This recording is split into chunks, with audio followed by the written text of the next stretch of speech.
Alrighty, it's been a while since you guys have done this, so hopefully you remember how to take notes and what you need to do as you go through these videos. So we're going to look at trapezoids today and kites as your next video. So if you want to watch both at the same time, that's fine. They're two different quadrilaterals, totally separate from any of the parallelograms we talked about. So some different things that we will look at in here. First of all, you guys have probably seen a trapezoid. You probably know what a trapezoid is. A definition of a trapezoid would be a quadrilateral, which again means four sides, with one pair of parallel sides. So instead of being two pairs, where it would be a parallelogram, it just has these two parallel sides where you can see them marked with the arrows. A couple things that you'll note here, we will have just normal trapezoids like this, where every time we look at these, we are going to know something about these angles. Keep in mind if it's a four-sided figure, that's 360 degrees. You probably know that by now. You could also do some of the interior. If we're looking at it in this way, we know that the left side takes half of that 360, the right side takes half of that 360. In other words, these two angles are supplementary, these two angles are supplementary.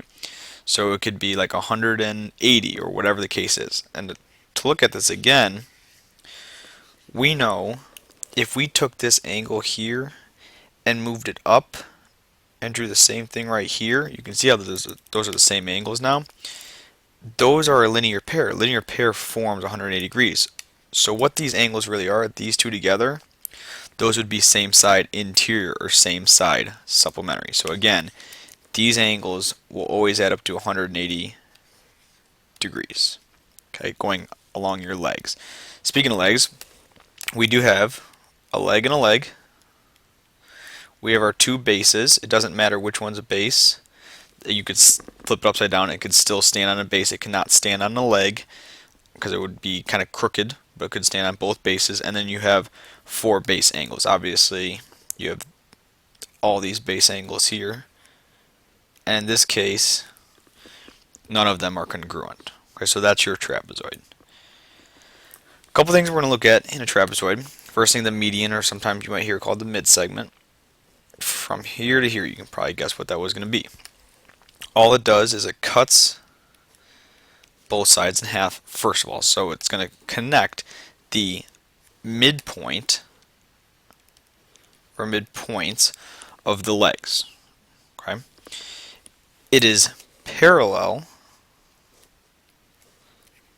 to each base, and the median also happens to be a combination of these two bases. And what you're going to see is the median is actually made up of the base plus the other base divided by 2. In other words, the median is the average of the bases. In other words, if this was 4, this is 8. 4 plus 8 is 12. Divided by 2, this would be 6. Okay, so it's base 1 plus base 2 divided by 2 is your median. So we're going to use that formula, and we're going to practice a couple of these. So I'm going to copy this down. We know our median, so we're trying to find this top side OS. So we're actually trying to find one of the bases. So I'm going to say my median is equal to base 1 plus base 2 over 2, and plug in everything I know. Remember, you know your median plus base 1 plus base 2. Remember, we only know one of them. Divide by 2. And we've talked about this a couple times. In order to get rid of that dividing by 2, we need to multiply both sides by 2. So we're going to get over here 81.6 equals base 1 plus 48.7. Go ahead and subtract back. So we're going to do 81.6 minus 48.7. So we're going to subtract from both sides, and we get 32.9 for your base 1. So in other words, OS is 32.9 units. You could double check that real quick by doing 32.9 plus 48.7 and dividing by 2. Okay. Same kind of idea in the next one. We want to find our T. So again, stick with what you know. We know our median is equal to base 1 plus base 2 divided by 2. plug everything in. Forget about the math until after. So 9n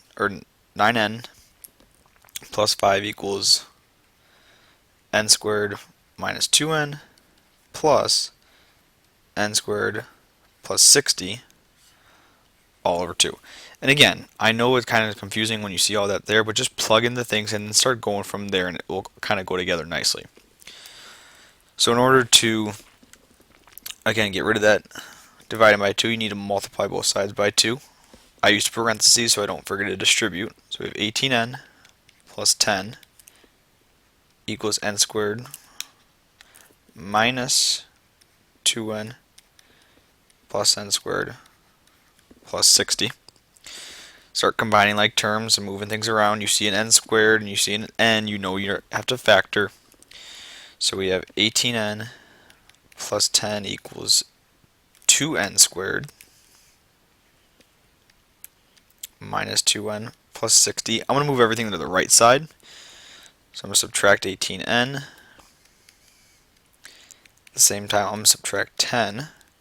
So I have 0 on one side, which is what I want, equals 2n squared minus 20n plus 50.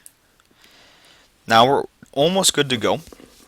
Yes, we are going to factor from here. Again, factoring is a broad term. In order to factor this, we need to actually take that 2 out first. We want to take that GCF out. So we have 0 equals 2 times n squared minus 10n plus 25. Okay. Keep in mind we are trying to find RT.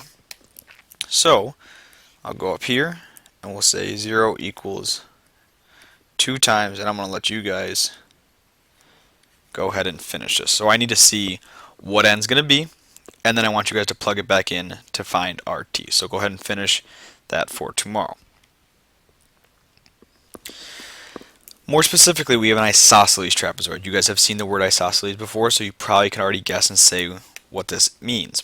All that it says is each pair of base angles are congruent, just like in an isosceles triangle. So those are congruent. Those are congruent to each other. It's like it's been split in half. If you folded it over, it's very symmetrical. Legs are congruent, just like, again, a triangle. And also, a little bit different is these diagonals are going to be congruent. So basically everything's going to be congruent. Again, these angles here and these angles here will still add up to 180. We want 360 total, so those will both add up to 180. Okay, so in example 3 it says find A, give exact answers. That should key you into something. You're going to have some square roots in here anytime you see that exact answers thing. Again, we know these angles are congruent. We know these are congruent, so we're going to go ahead and set up 4A squared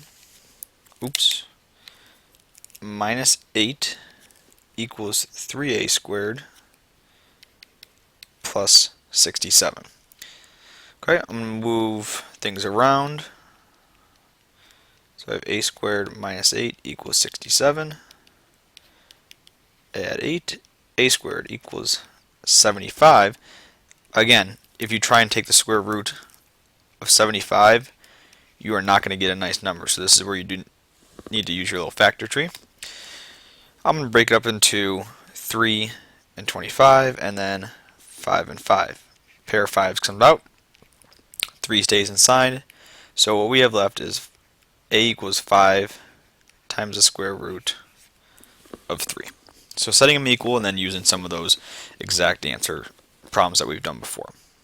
A couple more. Find the value of y so that coat is isosceles if CA, so CA is going to be 2y plus 5. Notice where I label that. I would not recommend labeling it there because you might think that's the distance from C to this point.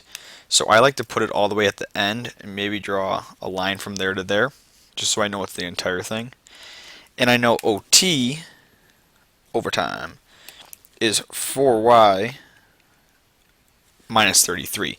That way I can see exactly what I'm looking at here and I don't get confused. Again, we want to show or find the value of y so that this is isosceles. So go back up and look at your requirements here. And it says, it should say diagonals are congruent, but in order for it to be isosceles, we need congruent diagonals. So what we're going to do here is say that these diagonals need to be congruent. In other words, they need to be equal to each other. What y makes that happen? Subtract 2y. You guys are probably working ahead by now, which is good.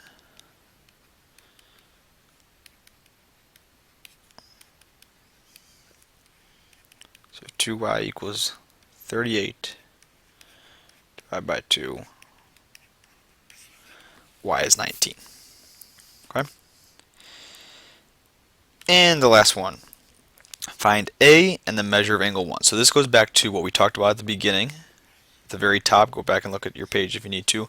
What do you know about those angles? So I want you guys to, you can either do it tonight if you want, or you can save it as a warm-up in your group tomorrow. I don't care how you do it, but we will be going over it at the beginning of class. So do it now or do it tomorrow in your group, and we will go over this one. So again, go back up here, take a look at what we talked about there with your angles, and this should be a pretty straightforward, pretty simple little solution here. So I will see you guys tomorrow.